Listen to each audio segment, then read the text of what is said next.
I'd like to welcome you to the show. Patrick, how are you today? I'm fine, Mike, and thanks for having me back on. Absolutely, man. So I understand you're on a layover right now in San Francisco. To and from where?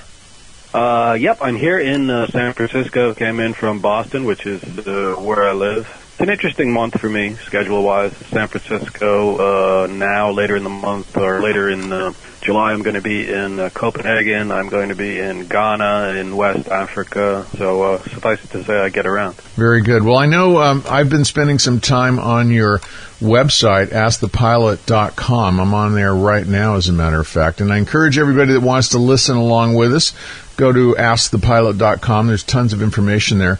But you have been a commercial pilot for a long time. And I've never asked you this. Do you have a military background? I know many of the guys do.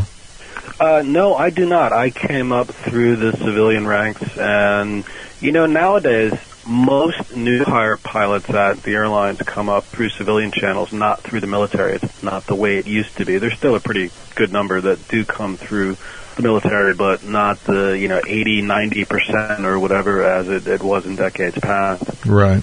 Well, so as a young guy, you were kind of interested in just flying. You got kind of the bug as a teenager? Well, flying, that's an interesting word. The way it happened for me was maybe a little different from how other pilots were inspired. When I was a little kid, I got into airlines. I was into airplanes, of course, but I was also into the industry in the broader sense, as I like to call it, grand theater of air travel. I was into airports, and I was into the places that airlines flew to. And so, by extension, being into planes got me into geography and into travel and into exploring other places and cultures. I've traipsed off to, I think, about 90 countries at this point, and that all goes back to being into planes and into airlines when I was a little kid, and one led to the other. Most people see flying as just an inconvenient means to an end, where I see it as part of the journey. It's how you get to where you're going, and those things are linked in a way that, most people just don't consider or don't appreciate anymore. Of course, yeah. It's tough to present it that way if you're, flying from St. Louis to Baltimore, who cares? Right. But when you're flying to, I don't know, China or Africa or somewhere more, to use a politically incorrect term, exotic, it becomes kind of a more meaningful part of the experience. The flight does. Yeah, I've never really heard anybody else describe it that way. I really can relate to that a lot because as a kid, I grew up, my dad was in the Air Force. So, we were getting orders every couple of years to go to different places. And sometimes, like on the first one, it was on a ship going to Okinawa from San Francisco, which was pretty exciting, which I think led me to my fascination for the sea.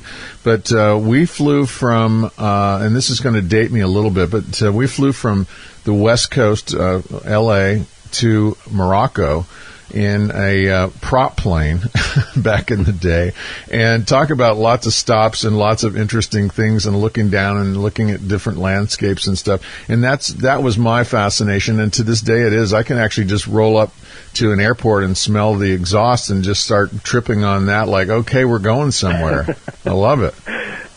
Yeah, and not to over-romanticize it, but you can get on an airplane in whatever big city and fly halfway around the world nonstop in a matter of hours. And that's pretty amazing when you really think about it. Trips that used to take months in a sailing ship, we can now do in half a day routinely. And not just that, but we can do it in almost perfect safety, which is remarkable. And at airfares nowadays that are just a few pennies per mile. Yeah. Flying is cheap, and that's lost on a lot of people. I think most folks out there don't remember how expensive flying once was and how only a certain fraction of the population could afford to do it at all. And now, pretty much anybody can afford to fly at least sometimes, and that was not always the case. And I think that's interesting and ironic when you consider how much griping people do about airfares. And fares today, last statistic I saw, are about half of what they were 30 years ago, and that's after you factor in all of those ancillary fees that airlines love nowadays, all the little extras. Right. People hate those because they feel so nickel and dimed. But in a way, they're a good idea because they allow certain people to pay for certain extras they want that not everybody wants. And that helps keep the prices down for all travelers. No, I agree. I mean, it's the a la carte menu system, I think, is more effective because, as you say, certain people, they want to have those, they want to bring 5 bags with them, and other people just want to throw a day pack on their back and not even check it in. Speaking of safety, Patrick, you bring up a good point. One of the things that I was always fascinated with, my dad, after he retired from the 22 years in the Air Force, he was a flight mechanic, and he then went and worked for TWA for another 20-something years up in San Francisco, SFO. And you see the planes come and go, and you think about it at any given time. My understanding is that around the planet, and you can now track these things on an app on your phone, but around the planet at any given time, there's more than 1 million people in the air. And to think that, as tragic as they are when they occur, these accidents or crashes or whatever you want to describe them as, they're so few and far in between, and you look at the total numbers. Isn't it amazing that all these very complicated machines and people that are flying them that don't necessarily even speak English or aren't born and raised in the United States are qualified to do all these things, including the mechanics in wherever, Bali or something? And planes almost never crash, which is astounding considering what you just said, how many people are in the air at a given time. I think last year in the United States alone, about 1 billion people flew. Wow.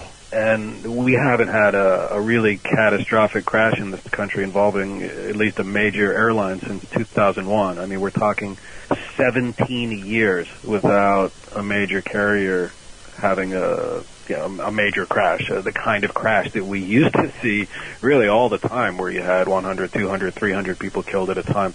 You go back to the 60s, the 70s, all the way into the 1990s, and it wasn't unusual to have, up to a dozen or more major air crashes every year around the world. Now, if we have 1 or 2, that's a lot. That's pretty fascinating and pretty impressive. Well, I was going to say, I mean, what if you can do that within an industry that crosses not only cultural barriers, but countries and politics and all that? If there's sort of an agreement amongst this industry that, look, safety is our number one priority here. There's certain standards that we're all going to agree to and that we're all going to comply with. It seems like that model could be used in other areas to make life better for all of us around the world. That's a great point, and a lot of the reason for it to have happened the way it has is the collaborative efforts between airlines and regulators and kind of transnational groups like ICAO, labor unions, pilot unions, all these organizations kind of working together, because the stakes are so high if a plane crashes. Airlines can be driven under if they're some way reckless or negligent, and then there's an accident. We remember ValueJet back in the 90s and what happened to them. We've engineered away, thankfully, what used to be the most common causes of accidents to the point where they hardly happen anymore. And it's interesting because this is lost on a lot of people. You turn on the news or you go online and people get the impression that more and more planes are crashing or that more and more dangerous things are happening because of the way the media cycle works now and because of the way we have so many different media spread across so many different platforms, 24 hours a day, all vying for attention. So every little insignificant thing that happens gets spun up into a spectacle, and that gives a lot of people the idea that flying is getting more dangerous when exactly the opposite is true. Yeah, no question. I mean, you can't really, you're just more likely to get hurt driving to work in your car than you are to be on an airplane. Well, listen, we're going to take a short break. Can you stick around for a minute with us? Absolutely. Great. Okay, we're talking with Patrick Smith. I'm Mike Rayford. You're listening to In Search of the Good Life Show. And when we come back, we're going to talk a little bit more about this and also dig into Patrick's new Volume 2 book. It's actually a book that's been out before, Cockpit Confidential. Volume 2 just released last week. Tell you guys how to get it. Stick around. This is the Good Life Show. We'll be right back. And welcome back, everybody. I'm Mike Rayford. You're listening to In Search of the Good Life. We're just having another great session here. We're talking right now with Patrick Smith. He's a airline pilot, commercial airline pilot, Been so for a long time. He's calling from San Francisco right now on one of his layovers, mini layovers. But he's a writer, and he's got an interesting take on things. He's got a blog, if you want to go check it out, called AskThePilot.com. And we're going to dig into this in a minute. His Volume 2 has just been released of Cockpit Confidential.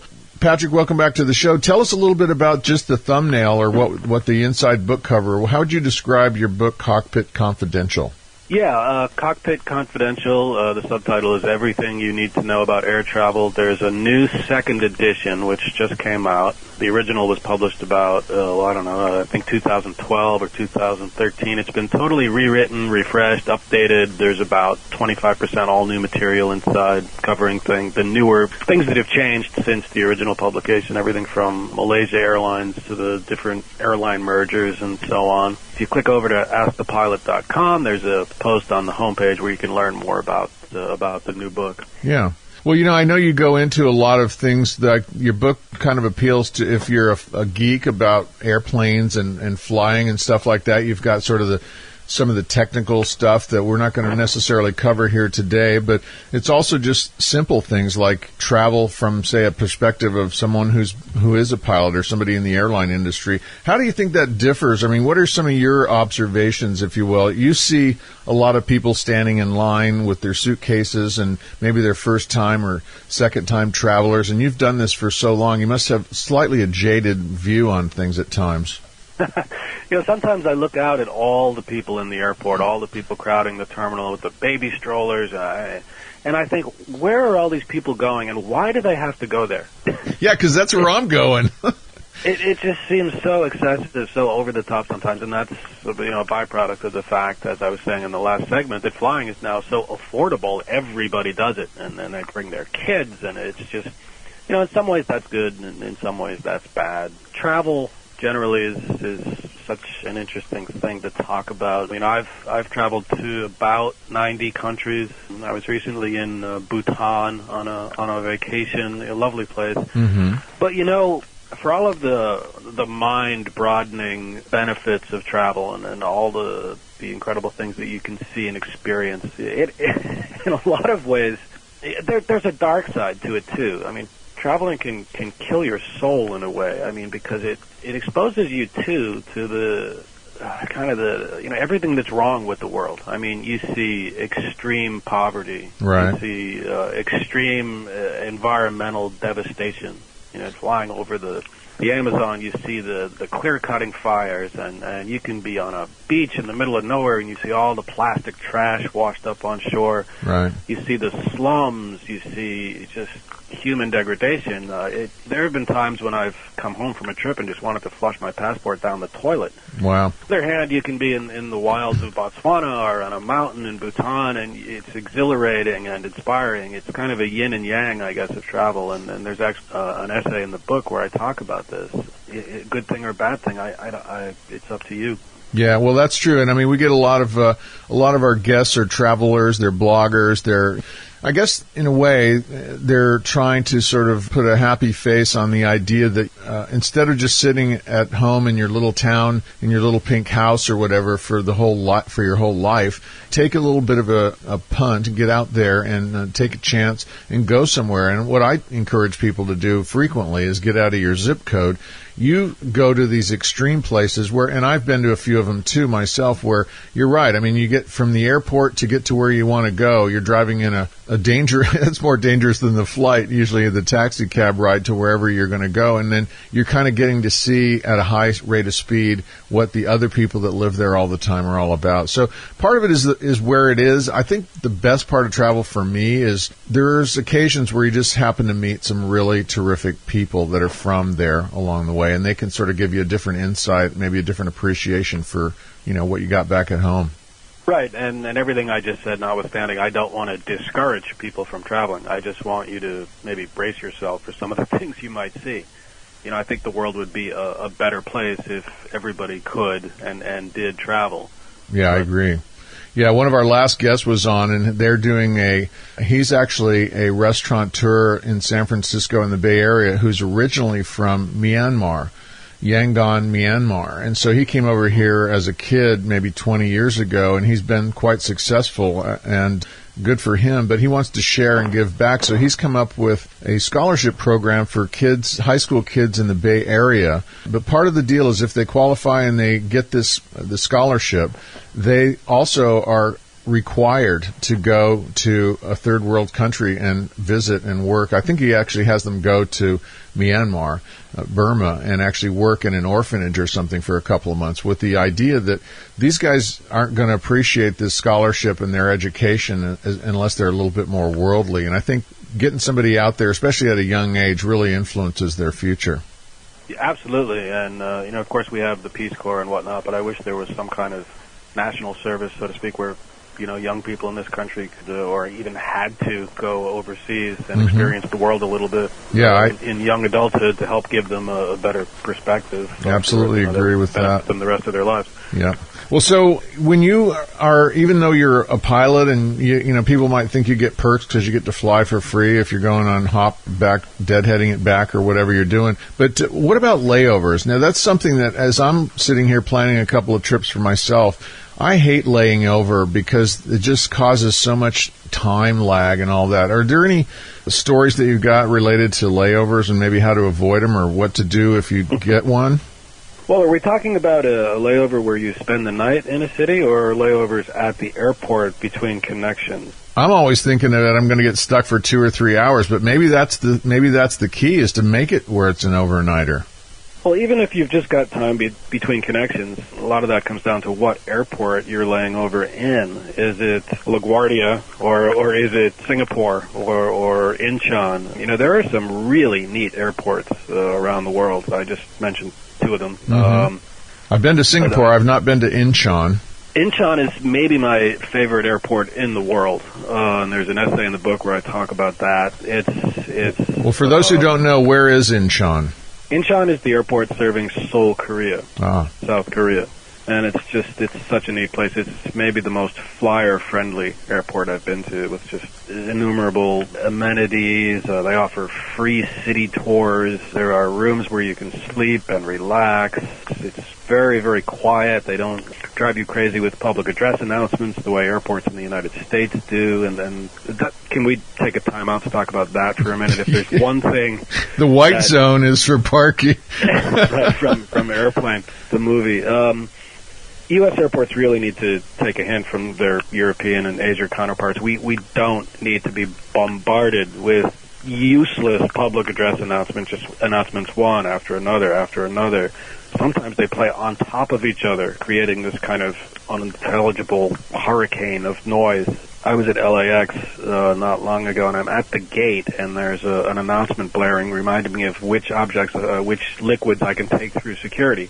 And everybody's already past security. We're just waiting to get on the plane. There's no need for that to be playing. Flying is tedious and stressful enough, and all of this noise just pouring down on you for no good reason just makes it that much more stressful and tedious, and you don't experience that so much at airports overseas. Singapore. Did I mention Singapore? Because that's another good. Yeah, that is a nice airport, and I'm sure there's a swimming pool there. There's a butterfly farm, koi ponds. It's just a relaxing place. There are actually families who go to the airport to hang out on the weekend because the terminal space is so nice and so attractive. It's funny that you mentioned that, because I'm actually getting the itch to go to both Singapore and Incheon now, just to hang out at the airport for a while, really.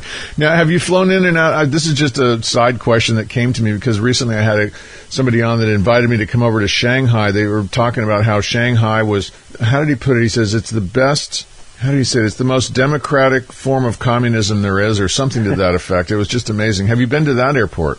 I was at Shanghai once, transferring between flights. I had a pretty quick connection, so I didn't really get to savor it, if that's the right word. It seemed pretty impressive, new and shiny and big and quiet. Right. Which for me is important. And everything I just said aside, I want to make it clear that there are some cool airports in the U.S. They tend not to be the biggest ones, although some of the bigger ones are pretty decent. San Francisco, Boston, my hometown airport, I think, is very underrated. Is that Logan? Logan, correct. Portland, Oregon, DCA, Reagan National, whatever we have to call it nowadays. The architecture, at least there, is really attractive. The Indianapolis airport, the new Indy airport, is I almost want to say spectacular. Hmm.